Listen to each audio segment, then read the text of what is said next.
สบายดีFGทุกคนเด้อฝากกดไลค์กดแชร์ฝากติดตามเด้อ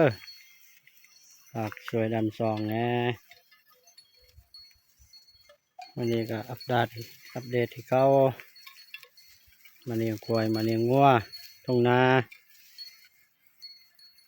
โดนได้บริถ่ายคลิป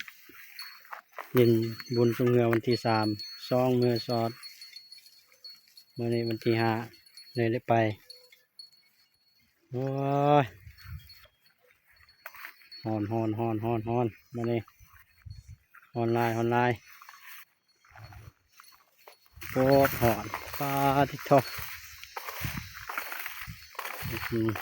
เจ้ากำลังกดเขาโอ้นี่หน่อยหันมีเทิงคนมาเฮ็ดเวียกมานั่นบักนี่น้อยหันเนี่ยมานี่น้อยนี่แหละคนเขา ดูเจ้ากำลังเกี่ยวเขาอยู่เทิงปลาทอกเออ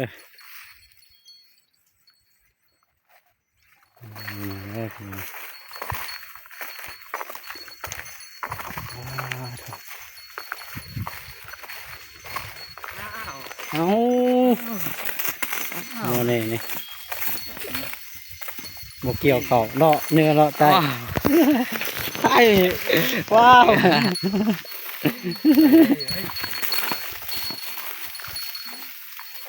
โอ้ยฮอน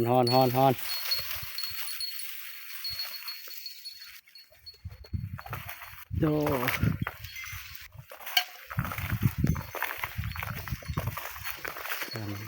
กันนะ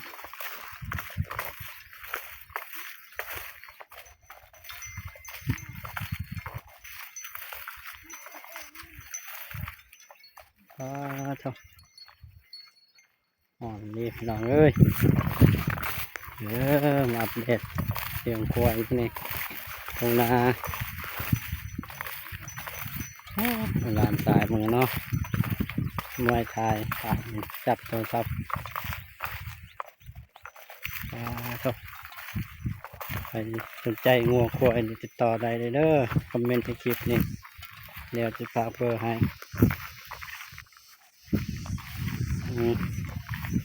ปล่อยออกควายนี่เป็นแม่15 ล้านไม่ได้สนใจเนาะทุกคนก็โทษพระเจ้ากำลังเกี่ยวเขาอยู่เติมลูกหลานนะเขายอมทันแล้วเขา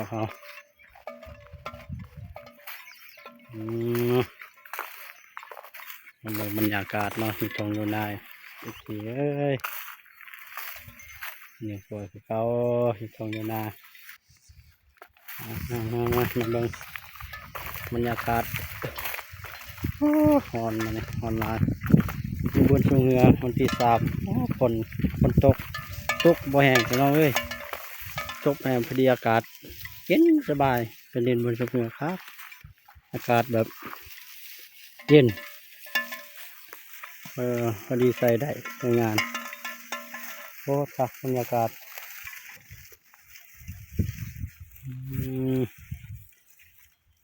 มวนลองมือสอดเป็นตรงนี้เต็มที่กินเบียร์โอ้ยลากเลยเมื่อยคนเมื่อยจนวันที่5มื้อนี้ได้ไปอันนี้เปิดเขาน้องฝากกดไลค์กดแชร์นี่เด้อซองเบาโดช่วยดันซองนี่เสียเอ้ย